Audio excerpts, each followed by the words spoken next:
ስምሽን ንገረኝና ሲያስቸግርሽ ችግርሽ ነው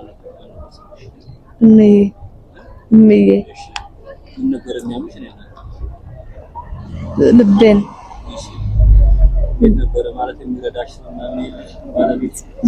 ባለቤት የለኝም ዘመድም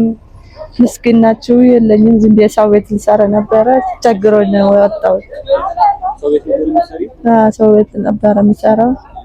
አሁን መንገድ ወጥቼ እርዱ እያልኩ ጸበል ተጠመቅኩት በቃ ጸበል ላይም ሐኪም ቤትም ቀጠሮ አለኝ እና አሁን ምንድነው ያሉሽ ሐኪም ቤት አይ እንደ ድሮ ይሻለሻል አይዞሽ እያሉ ነው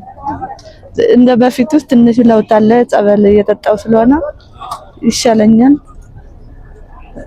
አይዞሽ መድኃኒት ተከታተይ ነው የሚሉት እሺ አሁን ማለት አሁን ሐኪም ቤት አሁን ቀጠሮ ገና እንትን አሁን ስንት ነው ቤት ኪራይ ቸግሮኝ ቤት ኪራይም ቸግሮኝ የሚበላውም አንዳንድ ነገር ቁርስ ምሳ ምናምን ምንም የለኝም አንድ ልጅ አለ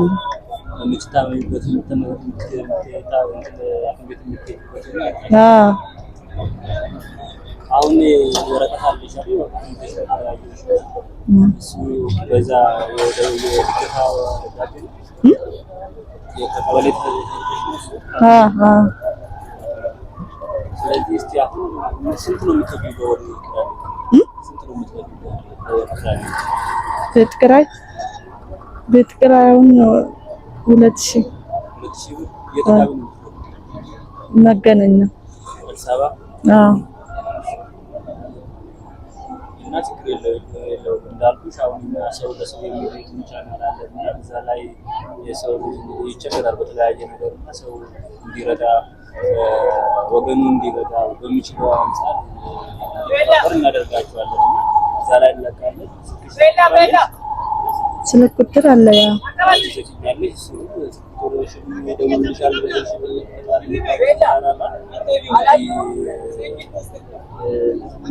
ፈጣሪ ልባቸው ያራራሉ ቦታና እነሱ እንደዚህ ነው ያለው አጋጣሚ ወለተ ሰንበት የምትባል እና ወለተ ማርያም የምትባል እስቲ ለተገሩ እንደዚህ ይርና ያለ ስንትናችን እየደረካቸው እንጸልዩልን ስጥ ብሎም 600 ብር እንዳጋጣሚ ሰጥቶኝ እሱ ልሰጠኝ እየደወልኩ ነበረ ባንገር ላይ ያገኘሁሽና አጋጣሚ ፈጣሪ እንግዲህ ያራራሉ በዚሁም ተቀጣሽ ያን ያልተቀጣሽ ፈጣሪ ሲል ደግሞ ሊረዱሽፈልጉት ደግሞ እንዲረዱሽ ያደርጋለሁ እና ሰራጭልሻለሁ ፈጣሪ እንግዲህ ሰዎችን እንደሚያራራልሽ አምናለሁ እሺ አይዞሽ እሺ ችግር አይሻውን እቺ ዝንድት ነው አርቂያቸው ወለተ ሰንበትና ወለተ ማርያም ይባላል መርቂያቸው ደግሞ ይባላል እግዚአብሔር ይስጥልኝ እድሜና ጤና ይስጣችሁ እና እድሜ ጤና ነው እድሜ ይስጣት እድሜና ጤና ይስጣት ሀገር ሰላም ያርግልን አዘልሽ ለተሻለ ሰው ተከሳለ ዝም ብዬ ሲሞንተን ሲል ነው የለበስኩት አዘን የለኝም